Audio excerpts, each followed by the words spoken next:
Welcome to Memory Lanes. This podcast is brought to you by the Oracle Group and Define Creative. I'm Harriet. And I'm Alice, and we'll be talking to wonderful people from our sector about the homes they've lived in, so you get to know the person behind the LinkedIn profile.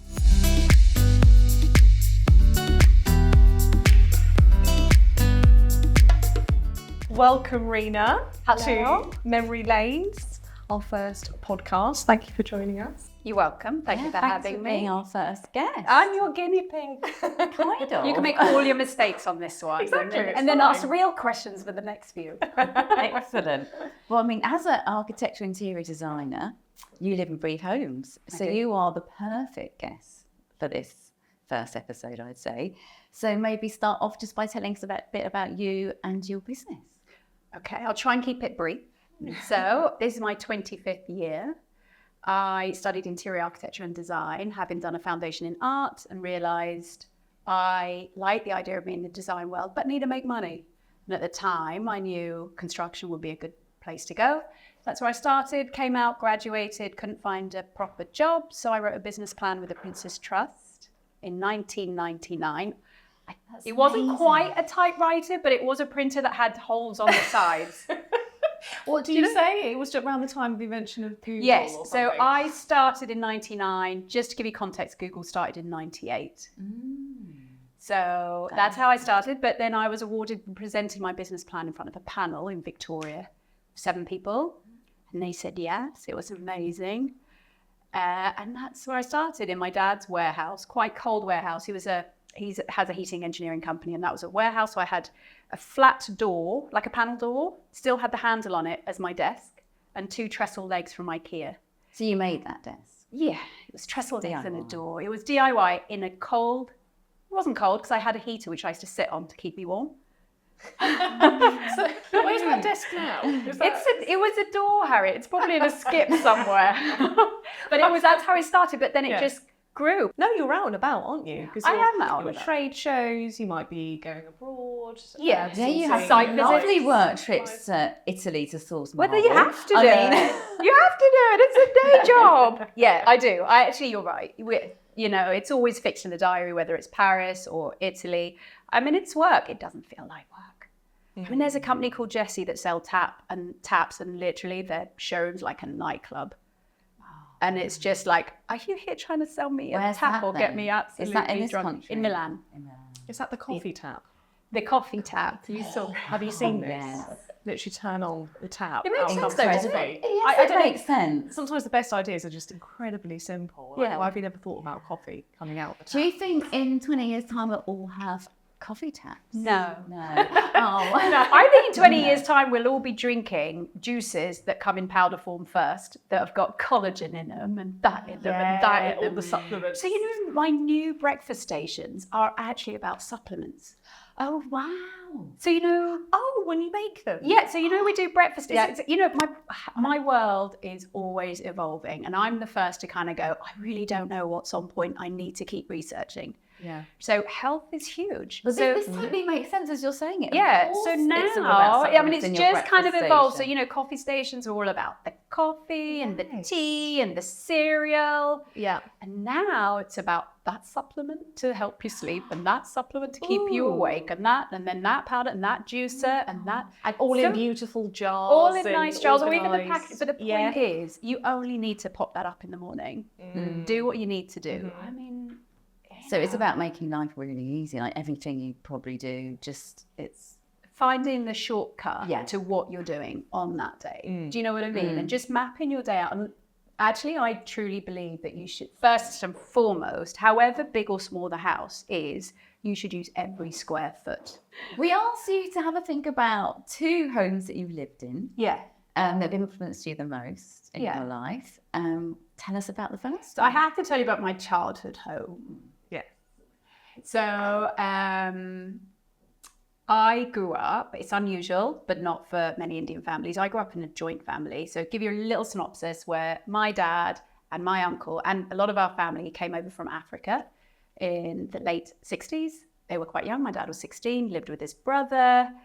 as they got older, they moved out, rented a place. My uncle left to go to India, found a lovely bride, came back with my aunt. My dad continued to live with them.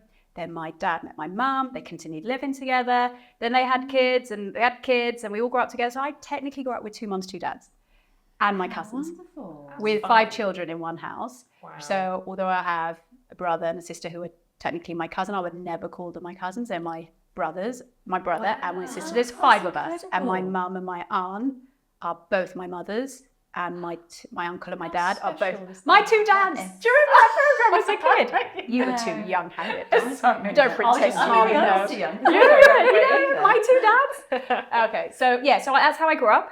And then, but there was always room for us because my dad extended the house. Everybody had a room. Me and my sister were the only ones that really shared. And the 3 of us, there was a box room and a double room. So basically we grew up in a very noisy, active, loving home where there was abundance of stuff. And because of where we were in the community as well, growing up, our doors were always open. You only locked the door at night. People would just come and go all day long because Dad ran his business from there and through his warehouse. So our house was always like a revolving door. Yeah. And I've known no different. So whoever came in, you were taught to say hi, how are you, offer them a glass of water and bring them in. And sometimes a complete absolute stranger. It's like we only came to deliver a parcel. This child let me in. So that's how I grew up. But the house evolved, and we went from being kids. So we moved into this extended house when I was 11. So all of you? All of us moved in. So you were 11? I was 11. And where were you in the running of the children's ages? I was the second eldest. So I had my cousin, my brother, the eldest, then me, my sister, the other sister, and then the youngest brother. So I was the eldest girl. So, but the 3 of us girls were very close in age. So my cousin kind of comes in the middle. Yeah. So quite close in age. All eat dinner tonight? Yeah, every always, night together? Yeah. All the kids always ate together, always. And it was my mum grew up in a boarding school. And we didn't, it's only when you look back and you're like, everything was super regimented. We'd come back from school and there'd literally be 5 Kit Kats in a line. Do you know what I mean? So there was 5 Kit Kat, 5 packets of crisps or whatever. Our snacks everything was lined up. Like we knew when Neighbours was on, after Neighbours, we'd have to go straight to eat dinner. And then one of us girls would have to lay the table and the other would do another bit. So the kids would always eat together. Wow. And then Dad would come back from work a bit later, so they would then eat a bit later. And then on the weekends, we would all try and eat together. So for me and in my mum's house, when I got a bit older and started to do this job, when I kind of started to do, and you experiment on your mum and dad, don't you? Oh, always. Yeah. But one of the first things we did was get a huge table. And it's still there now, just a really massive table. So it seats like 16 people. What's it made out of? It was a really quite nice one. It's from a company called Tonon, and it was an oak veneer table at the time. It's absolutely battered now and got the most amazing cloth from John Lewis on it. But it's that table is, and in fact, that's one of the things that I've learned from childhood is the dining table is the most important place. It's where you sit opposite everybody and no one can hide. Yeah. And that's where you sit. And so it's not just about the 10, 15 minutes you're eating your food. You're just always on it. And that's where you talk and you chat and you cry and you argue and you make plans. And at the dining table is actually the most important part of the house, I think. So do you try and recreate that or ensure you instill that in the homes that you design? Most houses, I will always ask people where they eat and where they're together. I think I do it without even thinking about it. So I can't. For me, it's really sad if any family eats on an island in a row. I find that really sad, actually. Maybe because I never did it as a kid and we always sat together at low level on a dining chair. And it's really important.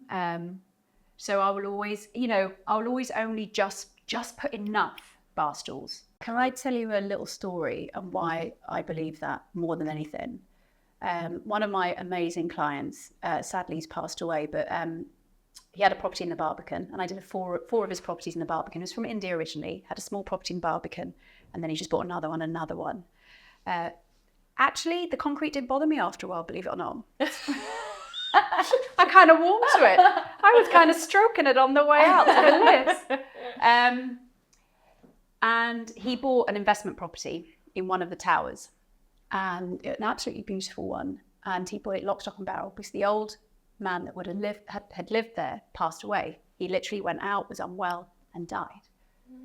That the apartment was stunning. I mean, it had Decorne wall covering, like hand-painted silk wall covering.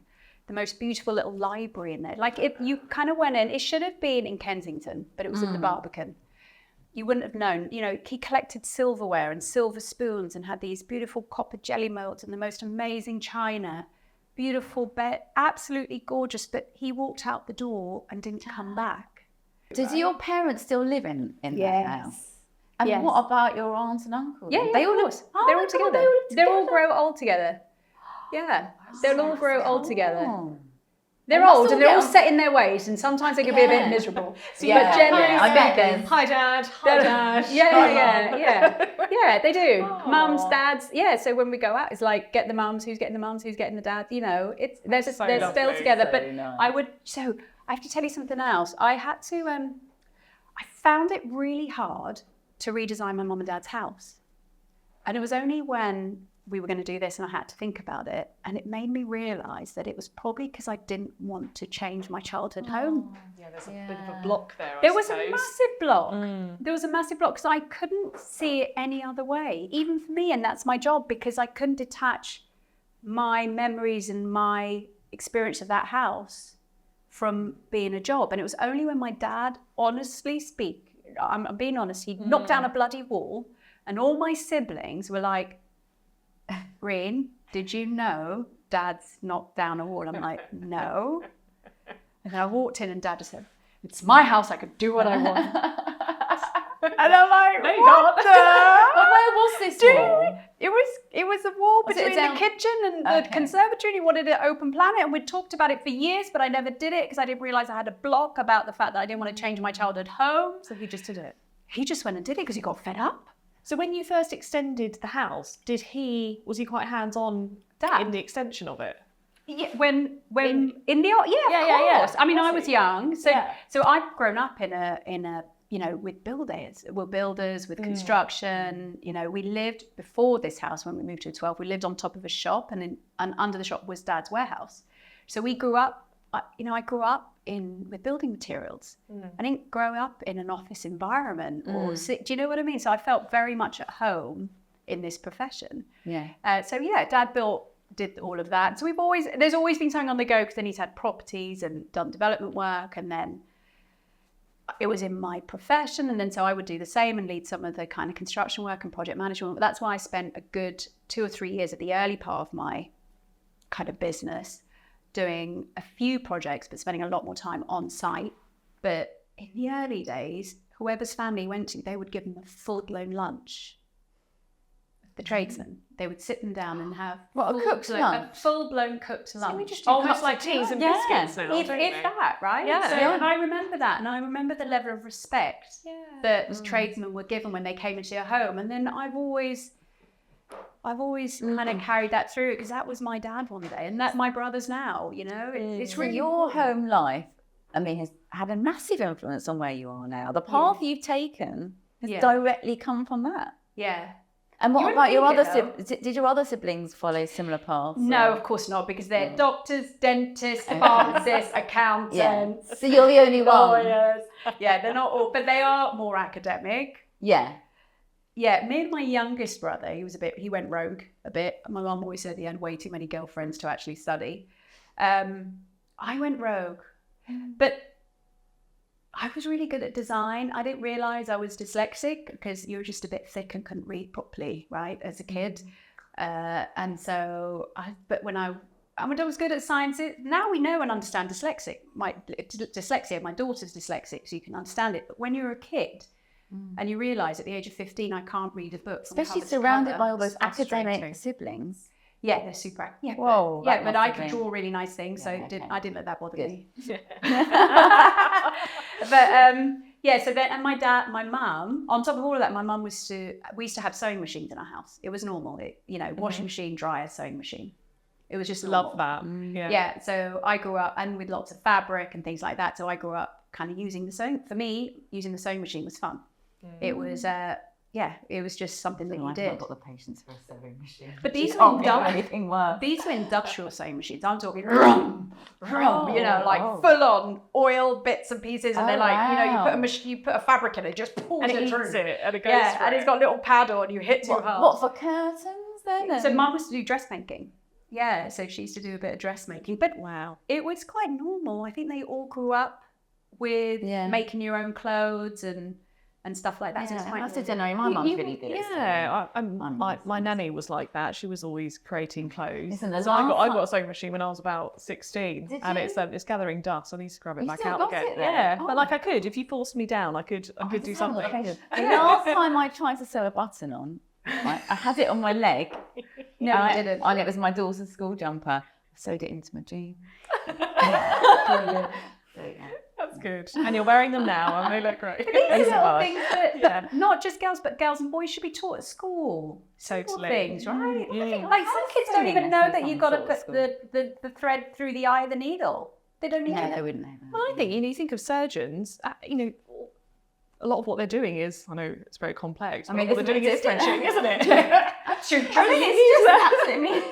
You could do that. I could. Tell your mum. So, what about the second home you're going to talk Okay, about? so the second home has to. It's got to be my home. Yeah. That it is now. So we bought our first home. Actually, my very first home when we got married. Opened up the newspaper. We used to have the Leader. Do you know the Leader newspaper? Do you used to have that? Like the logo? I can see the logo of it. Yeah. So you would people, you know, that's how estate agents advertised, and it was the only house in my area that was under 200 grand. It was 198,000, and we could afford it. And so we bought it.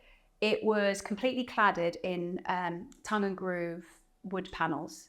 So my husband Raj didn't even want to go in. On the inside. On the inside, like the whole thing. Oh, He wow. walked in and came out. And he goes, "It looks like a sauna, like the whole wood, like the wood, like 70 Ooh, wood, yeah, the whole yeah. thing. That's really really bad. 70s. So Isn't it? 70s, Yeah. and I just went in and went, have to have it. The worse, the better, you know. And he was Perfect. like, not doing it. I'm like, trust me, we got to do this. And I think that's probably one of my first. I did some renovations with Dad, but that was probably one of my first renovations that I did for me. I did actually before that. I had a flat at uni, but this one was a more of a construction thing. But yeah, it kind of actually, and that's when I found out I was pregnant as well. I was actually lifting tiles in wicks, and I'd gone under the crate and grabbed the tiles, big 60 by 30s, and put them on a trolley. And it was that evening I did a pregnancy test and found out I was pregnant. Oh, gosh. Through the build. So then you had 9 months to get it finished. Yeah, In we time had, for the baby. we got it finished in good time, but You could never do a renovation without a little surprise. Yeah. Maybe I anyway. learned there was a caravan outside, and then grand designs and all of that. But So your yeah, that house was my now. first. So my house now. Sorry, digress. We left that one for school catchment area. So bought this one, emptied every single penny out of our pockets. It was 2008, the crash. Okay. So really tricky because we had inflated prices of the one we're selling, and then suddenly the crash happened. We'd already committed, and I'd already scary. fallen in love. We were gonna buy this. No going It back. was really scary couple of months, but we got there in the end. Bought it as it was. It was the house we bought was bought off plan by the previous owner in 1930.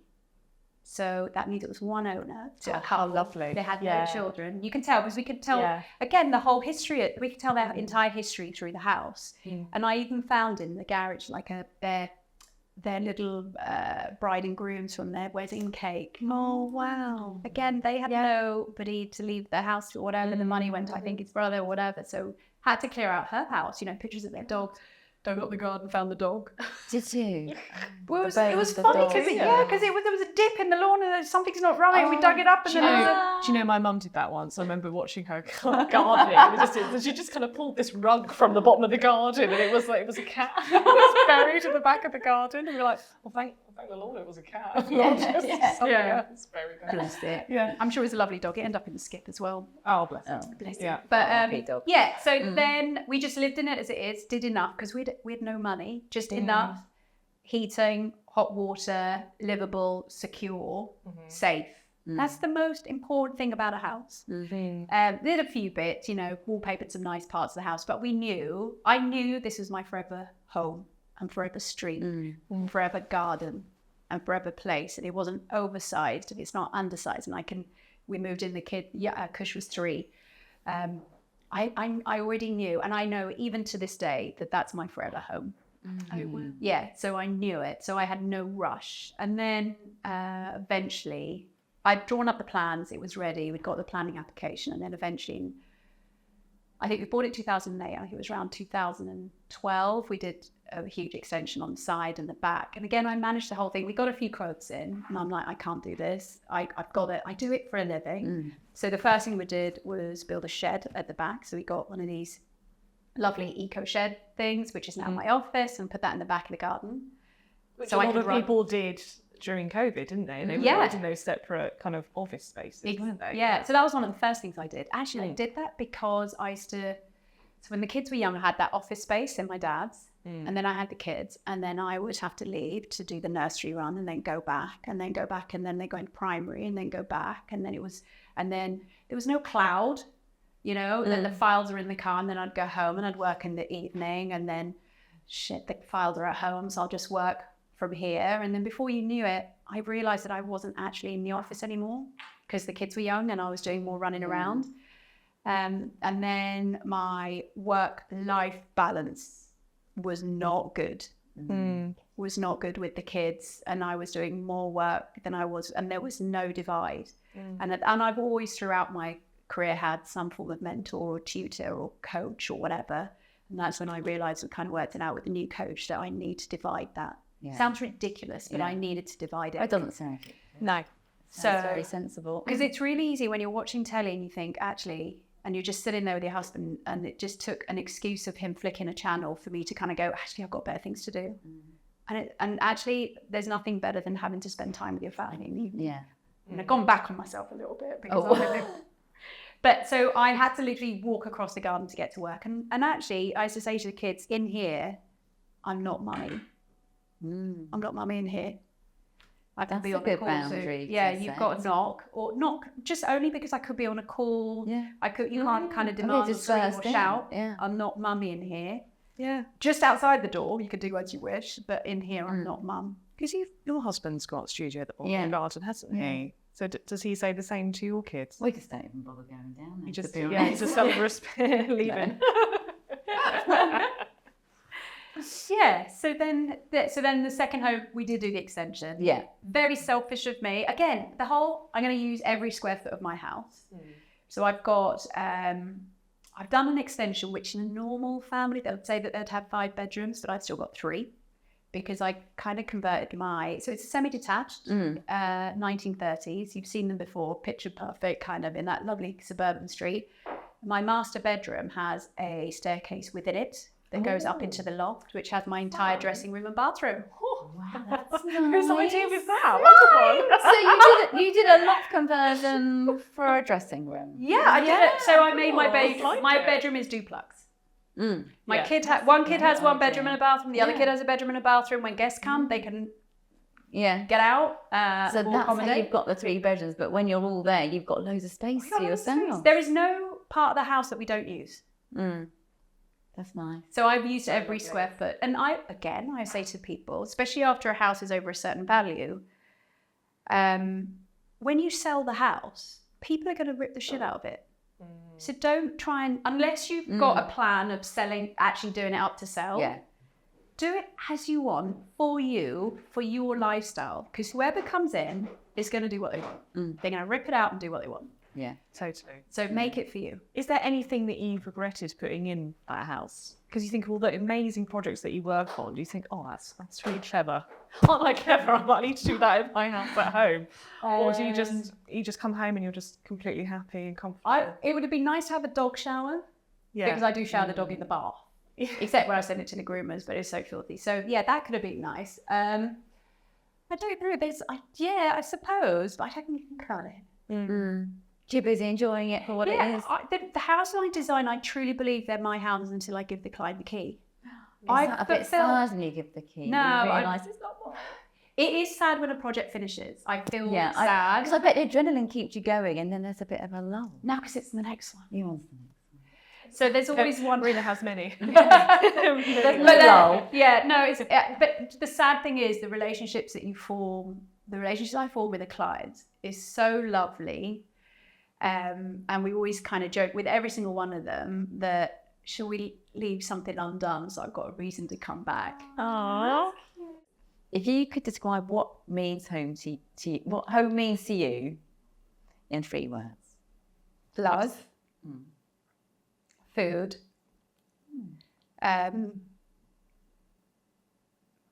tell me the word that would encompass the meaning of you can be yourself. So it's just, Oh, you're better. Oh, somewhere where you can Yeah. totally just be yourself. authentic, authenticity, Authentic. That's nice. Love Yeah. food, authentic. Yeah. Yeah, that makes perfect sense, for sure. Yeah, In that order. yeah. Maybe food first. Authentic food. Food I love. first. Yeah. Food just meaning that it's where you can come and that's the first thing you can break bread with. Whoever comes, you should always feel welcome Yeah. within your house. I think that's the most important bit. You should just feel so relaxed in your home. Having it as a show home is just a sideline, isn't it? Making sure it's pretty and it photographs well, that's secondary to me. That always is. That always is. I'm not designing houses for a portfolio. I'm designing houses for people. Thank you once again for being You're a welcome. wonderful first guest. Good It's first been really nice getting to know you all.